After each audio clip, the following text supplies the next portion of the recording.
Okay, magandang araw sa atin lahat mga kababayan, saan man panig kayo ng daigdig naroon. Dito na naman tayo sa another episode ng ating vlogs, Badong Ratiles po. Pag-uusapan natin ngayon, ito po, no? Yun pong prioridad ng ating pamahalaan na tugunan, no?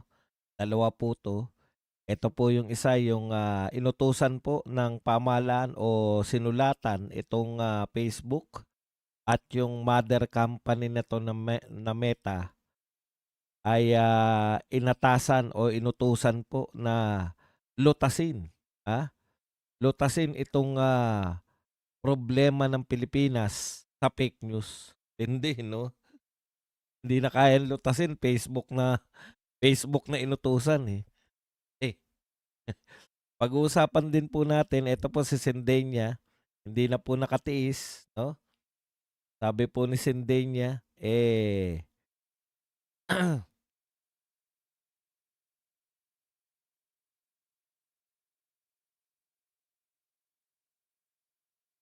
imbis sa halip na big fish ang hulihin nito ni John Vic Remulla, mga hubad fish daw po ang, priority.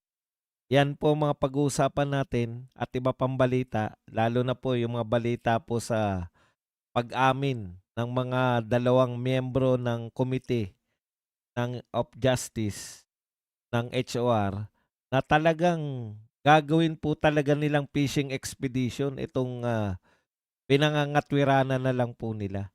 Gagawin po talaga nilang fishing expedition itong hearing sa HOR. Yan po mga pag-uusapan natin, pero bago yan, kung bago ka pa lang dito sa ating channel, mag-subscribe ka na. Dahil ito lang ang tanging channel na may kinikilingan, may pinapanigan, una sa balita, huli sa impormasyon, kaya ano pang hinihintay nyo? Pindot na, okay? Hay nako, mapapahay nako na lang po.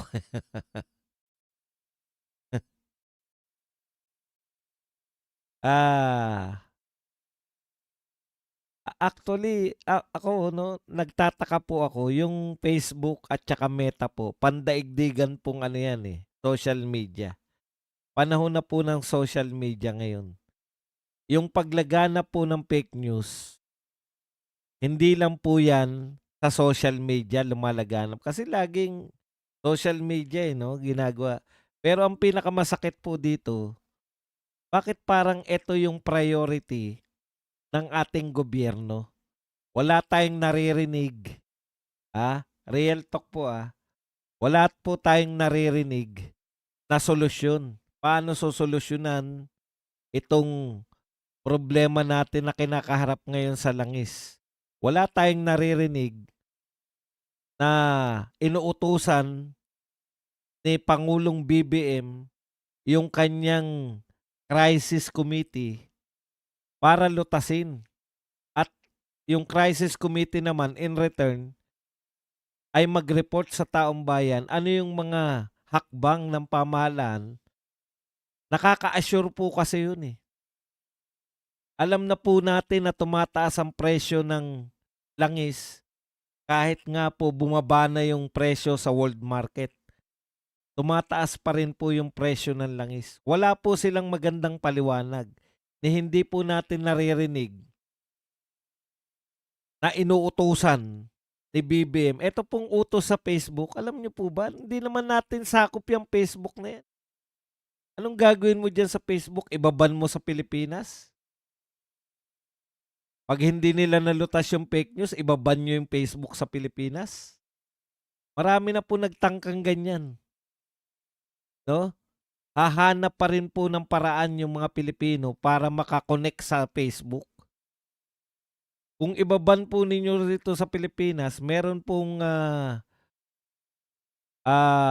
madali na lang po. Halimbawa, ako mismo nakakapanood niyan, yung mga palabas sa Amerika, halimbawa yung boxing, wala dito sa Pilipinas. May magandang laban sa boxing. Ililipat mo lang po, ano ng tawag diyan sa ano, sa Ano na ngang tawag dun, yung parang malilipat yung computer mo sa ibang bansa. Hahanap pa parang yung nangyari po na binan ni Donald Trump yung TikTok. Nakakapanood pa rin po yun ng TikTok yung mga mamamayang Amerikano, 'di po ba? Nakakapanood pa rin sila ng TikTok sa pamamagitan ng paggamit ng VPN, yun. Maraming salamat, naalala ko na. Yung VPN, gagamit ka lang ng VPN para ka ng nasa ano, 'di ba? Okey, ikalawa, bakit hindi niyo po mautusan yung inyong mga tauhan para lutasin kung ano yung problema sa fake news? Alam niyo po, Mr. President, tatapatin ko na kayo, hindi po fake news yung problema niyo sa administrasyon, 'no? Ako po naniniwala na kayo ay nagdambana ng katarungan na meron pong naganap. Tignan niyo po, ang problema talaga ng gobyerno na 'to hindi po, Mr. President, babarahin ko na po kayo, hindi po yung, fake news, kundi trust issue sa gobyerno. Ito na po yata yung may pinakamalalang trust issue. Nasa Pampanga na kayo, nakikita na kayo'y nagkakamay-kamay dun sa mga kababayan natin sa Pampanga. Nakita niyo na kayo po ay, naroon sa Bataan, nagpo-program kayo dun. Ano pa rin ang sabi ng tao, "Ay, AI yan, hindi kami naniniwala na si BBM yan." Siguro kahit makita kayo ng personal ng mga tao, hindi pa rin maniniwala, eh.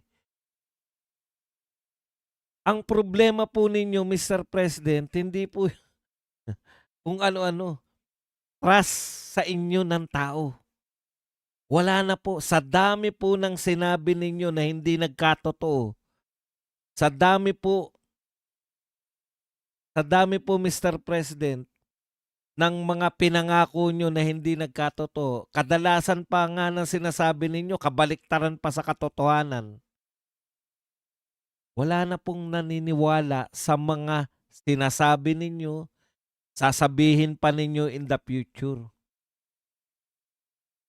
Lalo na pati po yung spokesperson ninyo na si Auntie Claire, malaki rin po yung trust issue. Alam na po ng lahat, hindi lang po Duterte supporters ang nakakaalam ng paraan ng pag-uulat ni Auntie Claire.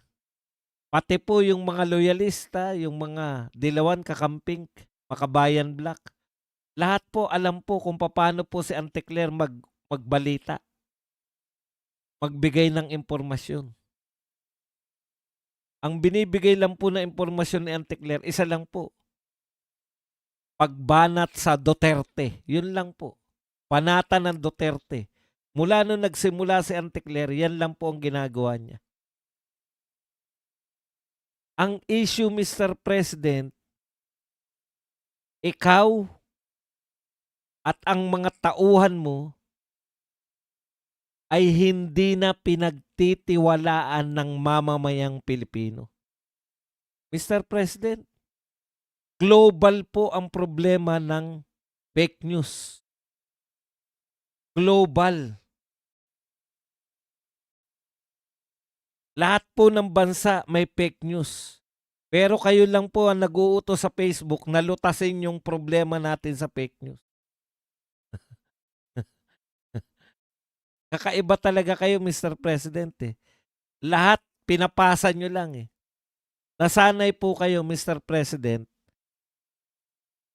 na lahat ng problema ng Pilipinas, mayroon kayong sisisihing iba. Ngayon lang ako nakakita na may problema tayo sa fake news. Pinalulutas ninyo sa Facebook at sa mother company niyang Meta. Hindi ba kayang lutasin yan ng PCO? Panay na banta ng PCO. Ipapahuli yung mga nagpe-fake news, ipapahuli yung mga nagpe-fake news. Kahit po, Mr. President, kahit po mahuli po yung mga vlogger. Vlogger lang naman yung gusto nyo hulihin eh. Nariyan pa rin po yung fake news. Dahil buong mundo po yan. Ngayon lang po natin natuklasan, Mr. President, ha?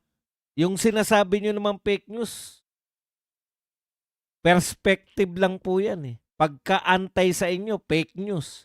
Pero pag pabor sa inyo, hindi fake news. Parang good luck lang yan, Mr. President eh. Pag ikaw ang nagsalita ng good luck, o si Antikler ang nagsalita ng good luck, okay yun, positive. Pero pag si BP Sara nagsabi ng good luck, aba masamang tao yan si BP Sara. Pag si BP Sara nagsabi ng good luck, aba nang iinsulto yan si BP Sara. Pag si BP Sara nagsabi ng good luck, aba, may sakit na ang tao. Pagsasalitaan pa ng masama. O di umamin din si Antikler. Sabi na wala kayong sakit. Sabay nang sinabihan kayong good luck. Bigla kayong nagkasakit. Ano magtitiwala sa inyo, Mr. President? Ano ba yung fake news na sinasabi ni Mr. President na kumakalat sa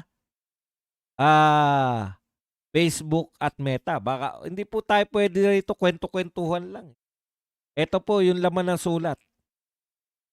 Hindi po natin babasahin na laman, yung mga importante lang.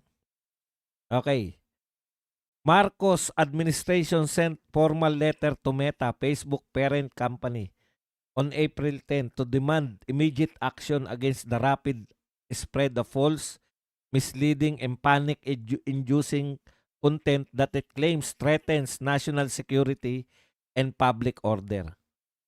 So, nagdemand po sila na lutasin, no?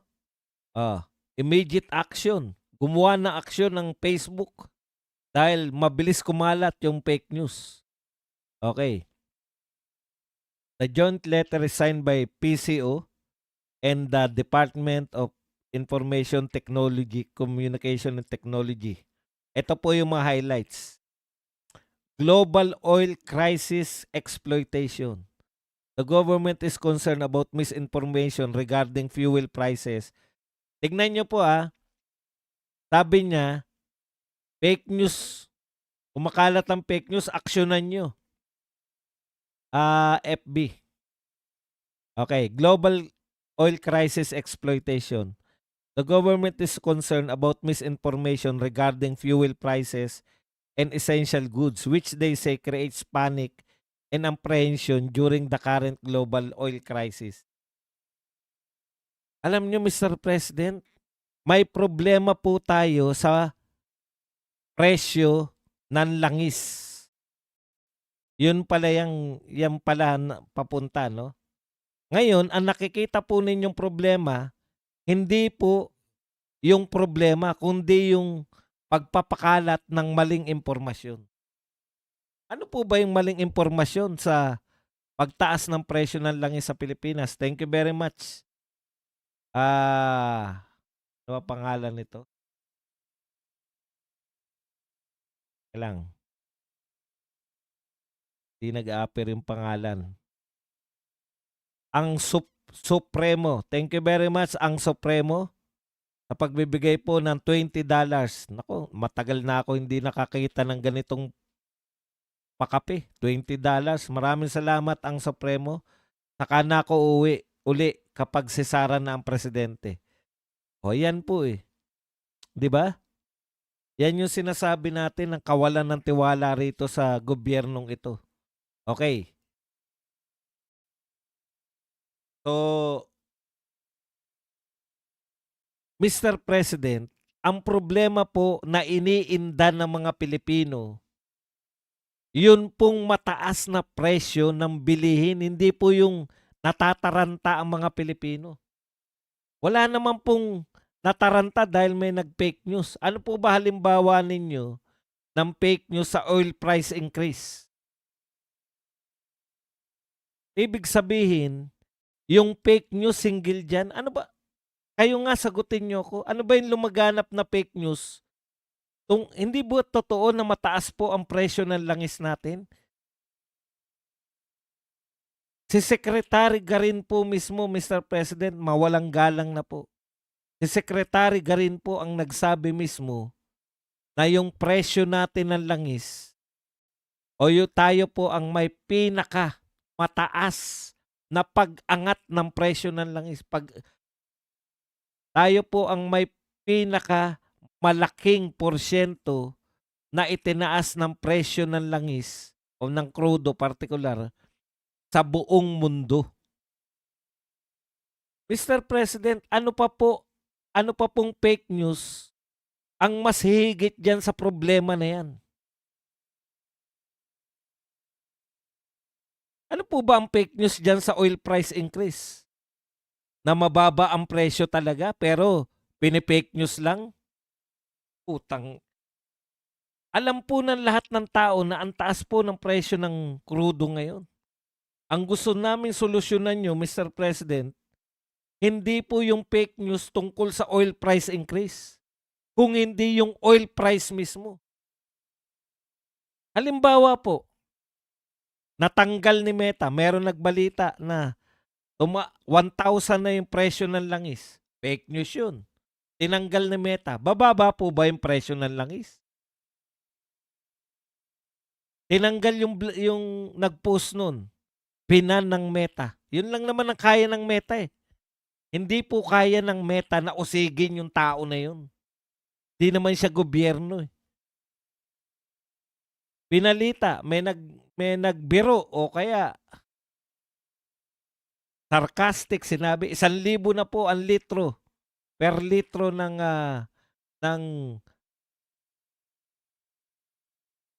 diesel.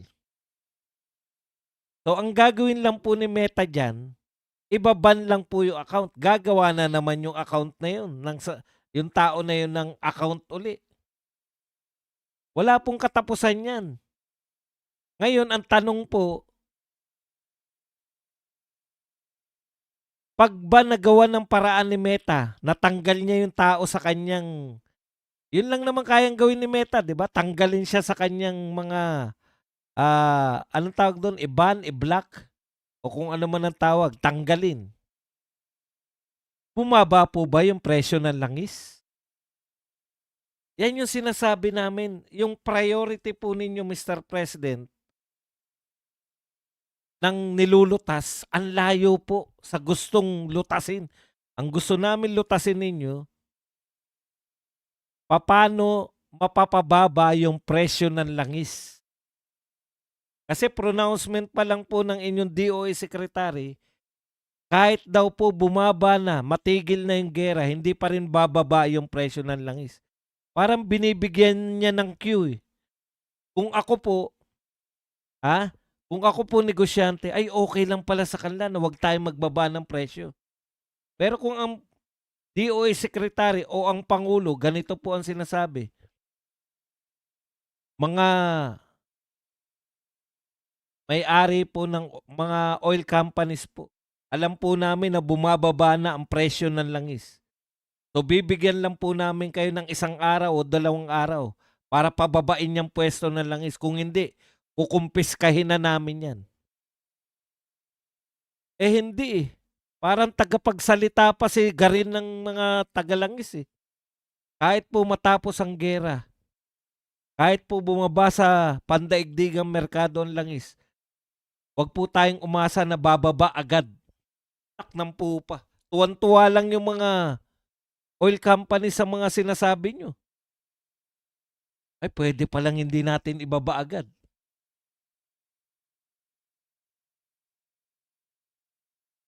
Fake news po ba? O sige, ano pa yung sinasabi niya? Bakit siya nanghingi ng tulong sa Meta? Energy lockdown rumors. Meron pa bang energy lockdown rumors? 'Di ba? Nalutas nyo na yan. Pinakalat ninyo, naniwala naman kami. Pinakalat nyo sa media. Kaya nyo nga, hawak nyo na nga ang media kahit na ano sabihin nyo, itatama ng media eh. Ang problema, pati media, Dahil yung mga sinasabi niyo lang, yung nilalabas nila, wala na ngayong tiwala ang mga tao sa media. Mr. President, meron pa bang rumors na energy lockdown? Wala na, 'di ba? Nalutas niyo na. Ikatlo, health misinformation, recent rumors targeting President Ferdinand R. Marcos Jr. Health were labeled as part of coordinated disinformation surge designed to destabilize the government. Mr. President, alam nyo, gas-gas na po yung destabilization. Katulad po nung energy lockdown rumors, hinarap po ninyo. Lahat kayo nagsalita, walang energy lockdown. Tapos, pinaniwalaan kasi wala talaga eh. Eto pong sakit ninyo, hindi po namin naintindihan kung ano yung diverculitis eh. Na sinabi nyo yan nung unang namayat kayo. Mr. President, alam namin may sakit kayo, inamin nyo, diverculitis. Hindi namin alam kung yan ba ay ano epekto talaga niyan. Wala naman po kayong nilalabas na medical bulletin mula po sa inyong doktor dyan sa St. Luke's. Ang dali nyo lang pong itama. Yung mga Pilipino po, basta may pruweba, naniniwala po kami. Parang ano yan eh, yung walang katapusan na sinasabihan kayo ng adik. Pinagbibintangan kayo ng adik. Maski ng inyong kapatid, sinasabihan kayo na adik kayo. Hindi po kaming mga vlogger. Sabihin nyo na naman, vlogger lang. Sa kapatid nyo mismo namin narinig na kayo ay adik. Ang dali lang po lutasin nun, Mr. President. Ipa-live nyo, mag-hair follicle test kayo. Eto po. Mas gusto nyo pa na pinatatagal yung issue ng pagiging addict. Halimbawa lang to, Mr. President. Mas gusto, kayo po nagpapatagal ng issue. Kung hindi kayo addict, hindi kayo addict. Ang dali naman po maniwala ng mga Pilipino. Sinabi nyo na hindi AI yung sa Bataan. Nagpakita kayo sa Pampanga. Saan ba kasi lumabas yung mga video o mga picture na nariyan pa si Enrile? Sa mga vloggers po ba yan? Sa Meta po ba lumabas yan? Kay Mark Zuckerberg po ba lumabas? Facebook po ba yung nagpalabas niyan? Hindi po ba? Mga media po natin ang naglabas niyan. Kung hindi ako nagkakamali, GMA at saka DCWB. O DCMM ba? DCMM. Kung wala po yung mga picture na yan, sino po maghinala? Isa pa. Yung inyong mismong PCO, blurred yung picture. Tamang hinala po ang mga tao kasi alam naming may sakit kayo, diverculitis. Hindi po namin alam kung yan ba ay life-threatening o kung yan ay nagkukos ng kung anong sakit pa. Kasi hindi po kami doktor. Kung iharap nyo po yung doktor ninyo, tapos na po yan.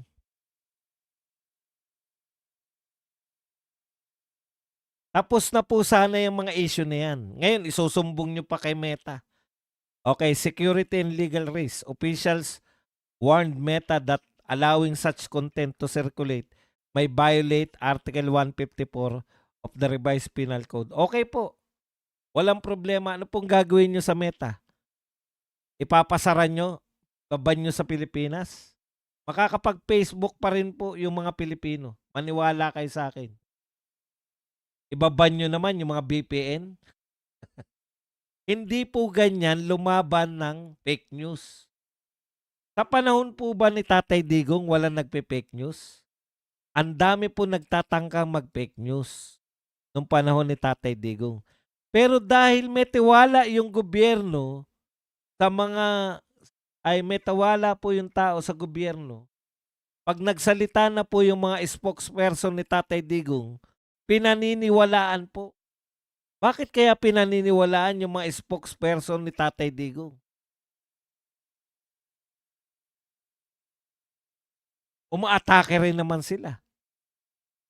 Yun po yun, Mr. President, eh.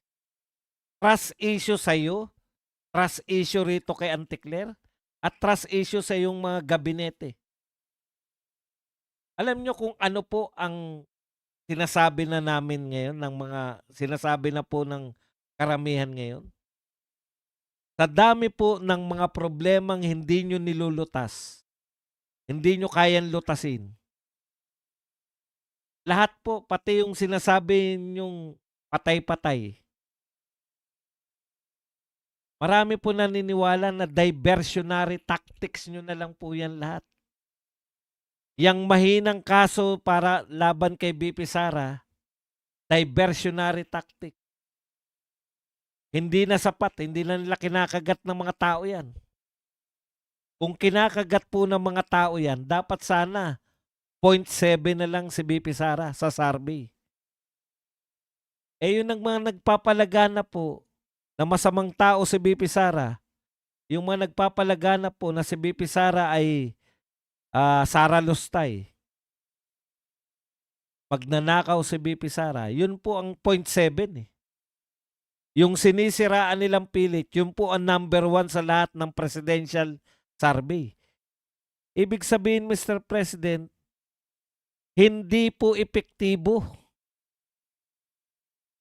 Pag paulit-ulit yung ginagawa ninyo at nag-expect kayo ng bagong resulta, ang tawag po doon, Mr. President, ay kabaliwan.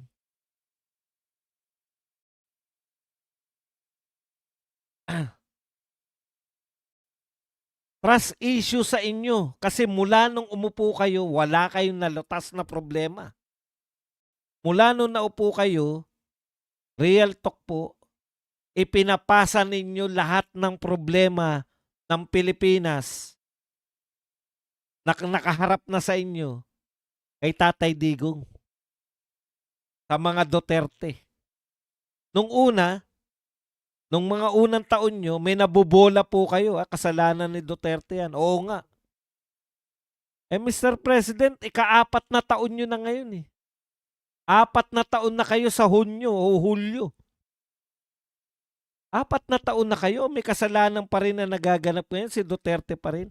Nakasanayan nyo nang maghanap ng masisisi. Pati po yung oil increase, ipinapasa nyo naman sa Meta. Ano po ba ang fake news sa oil increase ng Pilipinas? Magbanggit nga po kayo, Mr. President. Ano po ang fake news sa oil price increase? Hindi po ba totoo na ang taas ng presyo ng langis sa Pilipinas? Umamin na nga yung energy secretary mo na pinakamataas sa buong mundo ang itinaas natin.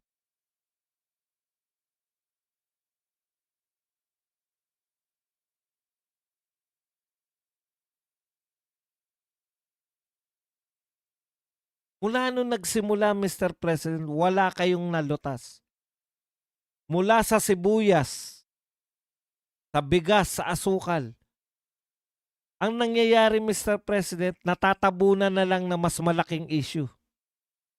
Wala kayong napakulong kahit na isang smuggler. Wala kayong napakulong kahit na Bakit ko natiyak? Pucha, yung nakahubad nga eh. Tinikitan eh. Ang big deal dito eh. Yun pang makapagpakulong kayo na smuggler. Hindi nyo ibabalita.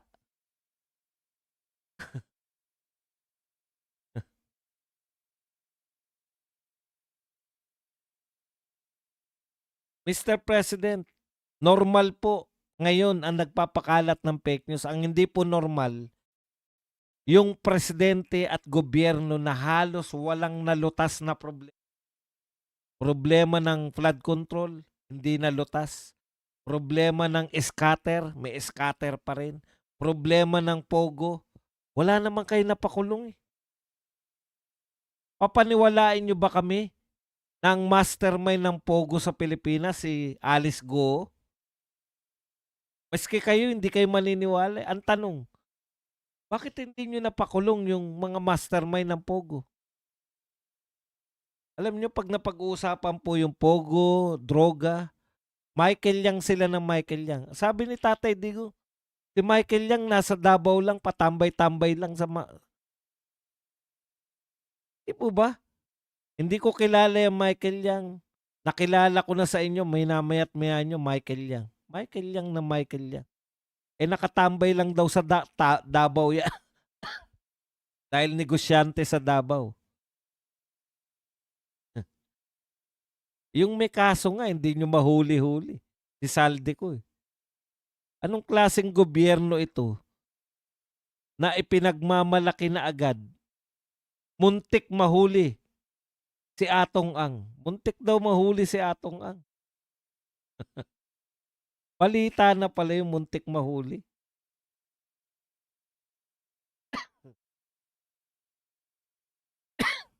Trust issue.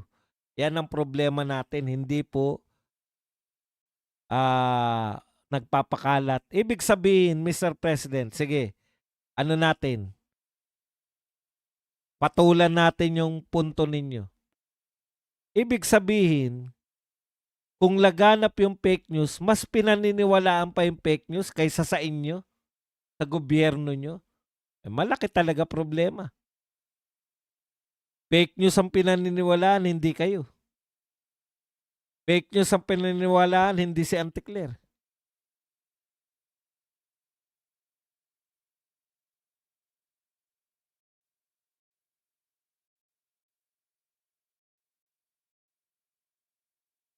Congratulations po kay Mayor Baste. Nanumpa na bilang Pangulo ng PDP Laban.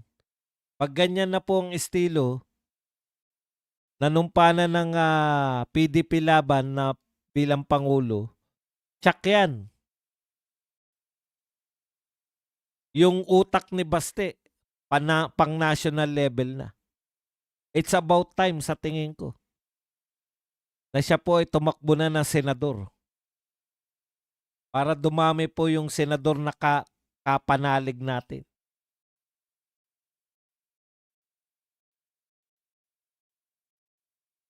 O, eto pang isa. Alam niyo yung priorities? Eto, katulad nito si Tito Soto. Ipinagmamalaki niya po, never late, never absent.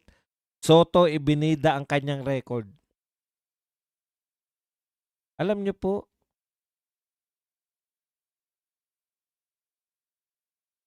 alam niyo yung mga nauso po yung halos lahat ay bigyan ng award. Dati kasi ang ina-awardan lang, simple lang po, di ba? Ang may award lang noong araw, top 10. Yeah? First honor, second honor, third honor, hanggang 10th honor. Pag nagtay lang po yung 10th honor, tsaka lang magiging 11. Yun lang po ang may award. Yung mga best in music, best in science, best in math, dun din manggagaling sa top 10. May isa sigurong makakalusot. Best in TLE o best in practical arts nung panahon natin o home economics. Yan yung makakalusot na wala ron sa top 10. Di po ba? Pero nauso po, ewan ko kung sino nagpauso na dapat daw lahat mabigyan ng mga award. Kaya merong best in penmanship, most friendly. Ayan, di ba? Mga walang katuturang award yan eh. Ano ba yung most obedient? Puta basta lahat. Para daw walang maiiwan na bata. Lahat ng bata merong award dapat. Best in, ayun nga, best in gardening. Best in sports. Lahat po may best dapat. Lahat ng bata ngayon meron. Yan yung pagmamalaki mo, Tito Soto, na wala kang absent, hindi ka na late. Yan ang katumbas niyan. Yung mga award para hindi magmukmuk yung mga bata.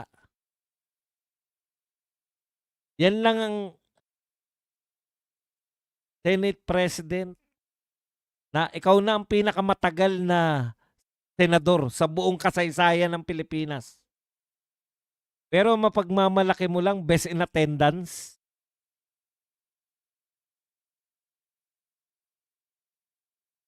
Alam mo kung ano lang yung tinatalo ng best in attendance?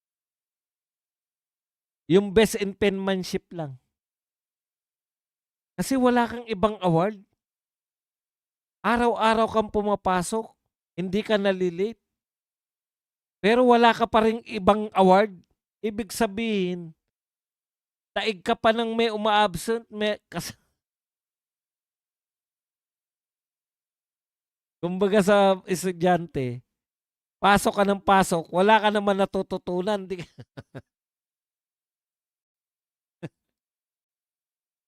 Nakakaawa yung award mo. Best in attendance.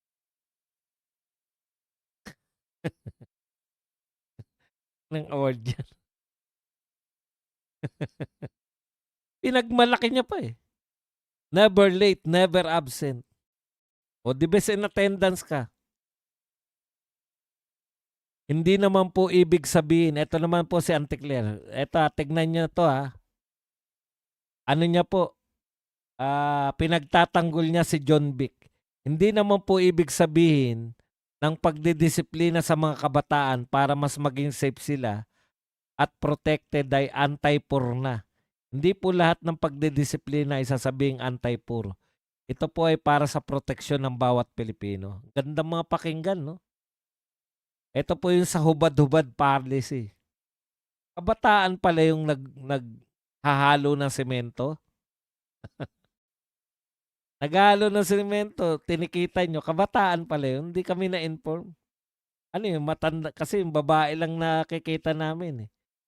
Asawa niya matanda na, si Manang.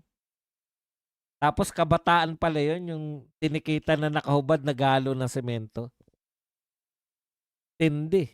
Ito po, aminado na si Redon at saka to si Beatrix na wala talaga silang ebidensya. Basahin po natin pinagsabi nila. Dagdag ebidensya versus BP Sara impeachment empowered ng SC, sabi ni Redon. Okay. Yung Supreme Court po mismo, no. In the Duterte versus House case, ang sinabi ho nila doon, ang House Committee on Justice po ay empowered, may poder to receive evidence. At kasama po doon sa reception of evidence ay yun pong iba't ibang klase ng evidence, sabi ni Bicol Saro Representative Terry Redon. O yun naman pala eh. Terry Redon, sabi mo, inaalaw ng Supreme Court. Bakit kayo batikos ng batikos nung lumapit si BP Sara sa Supreme Court? Ayaw nyo nun mapapahiya si BP Sara? Bakit kayo kinabahan nung lumapit siya sa Supreme Court? Legal pala yung ginagawa nyo. Sino nagsabi niyan? Kaninong interpretasyon yan? Sa'yo, Redon. Pero sa interpretasyon, mamaya na yung ibang interpretasyon, ituloy na natin rito kay Beatrix.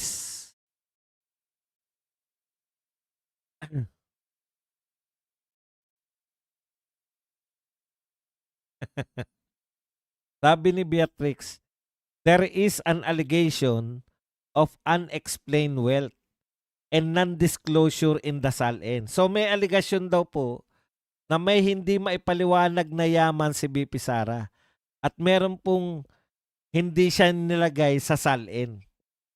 So, this according to the Justice Committee members, sila lang po ang nagsabi, mga Justice Committee members lang, that for them to be able to determine whether or not the allegation in the complaint as to the unexplained wealth and non-disclosure in the SALN has basis, o para raw ma-determine nila kung mayroon pong basis yung akusasyon na merong unexplained wealth at saka merong hindi nilagay si BP Sara sa SALN,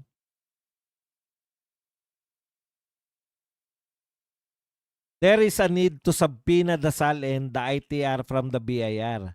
and even the general information sheet and the audited financial statement from the SEC. Yan yung pananaw mo, di ba?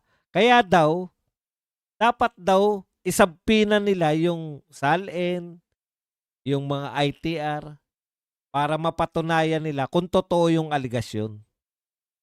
Okay. Tanong, sabi nyo ni Redon, di ba? Pwede kayong magdagdag. Ano naman ang sabi ng isa pang committee member ninyo na mas matalino sa inyong abogado? Ang sabi naman ng committee member ninyo, si Rufus Rodriguez, pag tayo nagpasabpina ng SALN, yan na yung fishing expedition na ipinagbabawal po ng saligang batas. 'Di ba?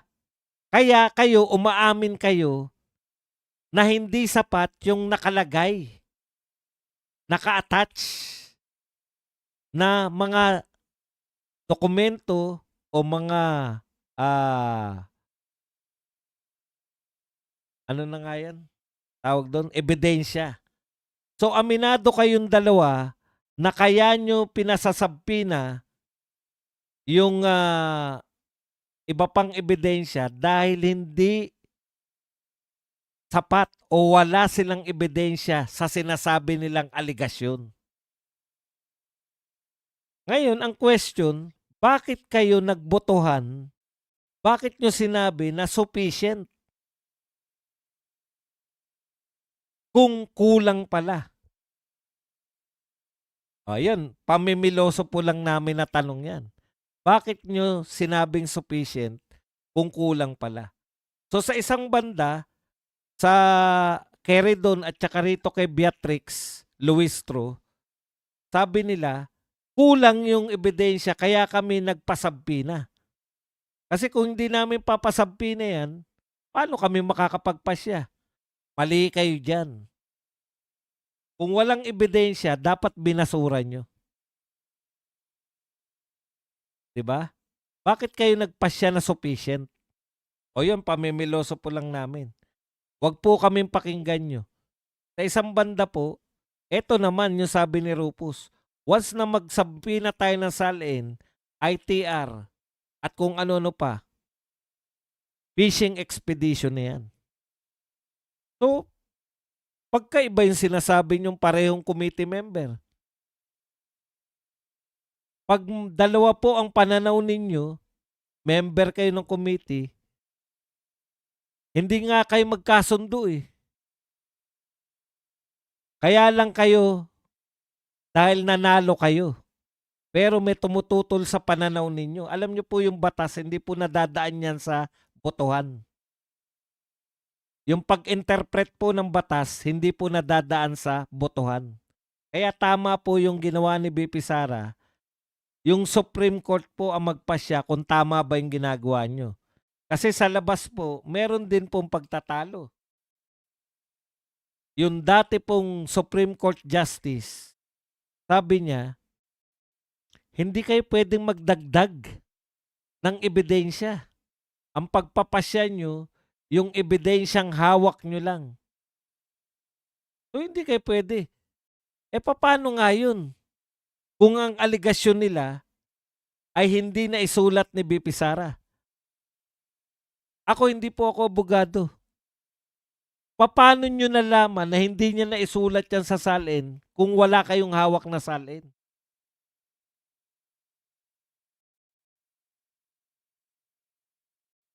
Unexplained wealth. Paano nyo nalaman na may unexplained wealth kung wala naman kayong binibintang na wealth ni BP Sara? Halimbawa po, ganito po ang akusasyon dapat. Ito po, mansyon sa Forbes Park. 2 mansyon po sa Forbes Park ay pag-aari ni BP Sara. Ang address po ay ganun. So ngayon, ang i-determine nyo lang ng korte, impeachment court, kung yan ba talaga ay pag-aari ni BP Sara o hindi. Kasi pag napatunayan na yan ay pag-aari ni BP Sara, Wala sa salin check yan. O mamaya na yung salin, unexplained wealth muna tayo. Ang bintang, merong address, merong totoong mansyon. Ang sinasabi nyo, yan ay kay BP Sara. Kunwari, nilagay niya lang yung tauhan niya. Paano magmemayari? Parang yung bintang kay Diskaya, kanila yan. Nakapangalan sa pamangkin. Yung construction company nakapangalan sa pamangkin. Pero ang aligasyon, kanila yan, hindi dun sa pamangkin. Ganun dapat. May aligasyon kayo ng unexplained. Paano magkakaroon ng 2 mansyon si BP Sara samantalang eto lang ang kinikita ng kanyang mga negosyo? Dapat nasa ebidensya nyo na yun. Hindi po may unexplained wealth yan, tsak. Pero hindi namin masasabi kung ano yung unexplained wealth. Kinakailangan isabpi na muna natin yung salin. Kinakailangan isabpi na muna natin yung ITR. Tapos kukwentahin natin.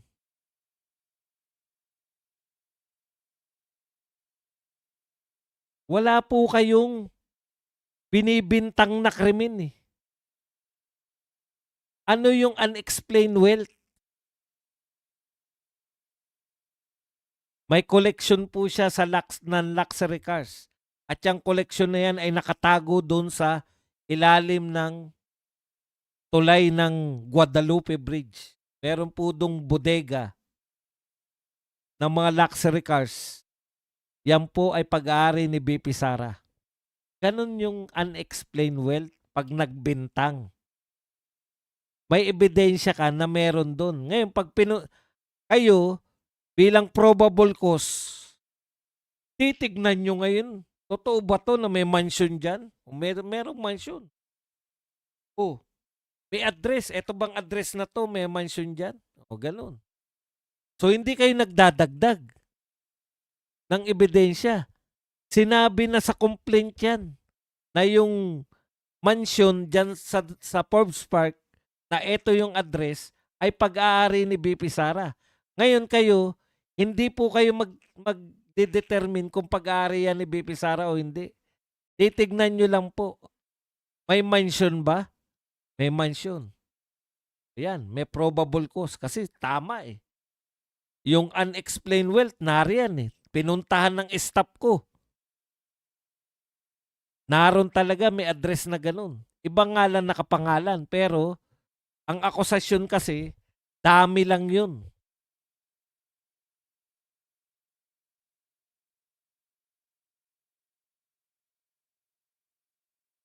Kaya po, akala nyo lusot na kayo dahil walang TRO. Yan pong gagawin ninyo sa Martes, yan po ang dahilan para ipa-dismiss na yan ni BP Sara. Tignan nyo po. Nakakasubaybay natin sa nakukuha na natin mga utak ng abogado ni BP Sara tsaka ng mga abogado. Pag isinalang po ninyo yung mga salin, tsak yan. Yan na po irereklamo. Madidismiss na. Di na makakarating tuloy sa Senado yan.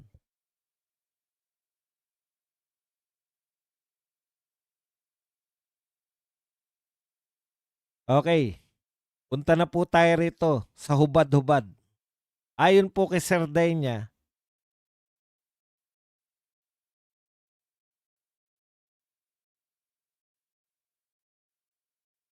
sa halip na big fish, hubad na fish ang tinutugis, nubayan, priorities. Ayan po, ito po yung priority ng gobyerno natin eh. Sa totoo lang po, ang dami pong dapat tugisin, pagplanuhan para matugis. Hindi ko po sinasabi na mali yan. Katulad po niyan, rekta na yan. Naghahalo ng semento, nakahubad. May edad na yung tao, naiinitan. Ano yung purpose nyo ng bakit yung mga hubad na tao ay titikitan nyo? Ano po yung purpose?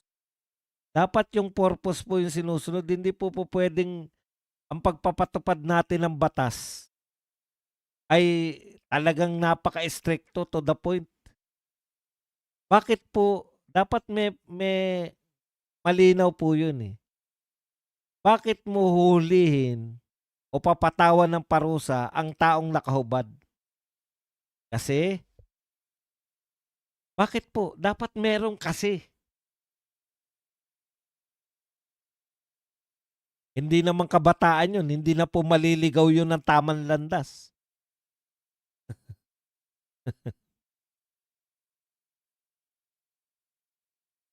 Hindi ko maunawaan talaga. Okey po ako ro'n, eh. Nakatambay kayo sa kalsada, nakahubad kayo. Alam niyo po lalo na kung mga panay de-tattoo kayo, ta's nakaupo lang kayo sa paradahan ng jeep. Talagang dapat kayong sitahin kasi natatakot po yung mga pasahero, eh, 'di ba? Yun po yun, takot yung mga pasahero dun, nag-iinuman kayo sa kalye. Talaga naman nakakatakot din yun, lalo na tatagayan ka. Ang dami natin napanood, eh, diyan nagsisimula yung away nila Fernando Poe Jr. at tsaka ni Max Alvarado at ni Paquito Diaz. Lagi yan, dadaan si Fernando Poe Jr., papatagayin, ayaw tumagay, ubuhusan ng alak, bubugbugin siya.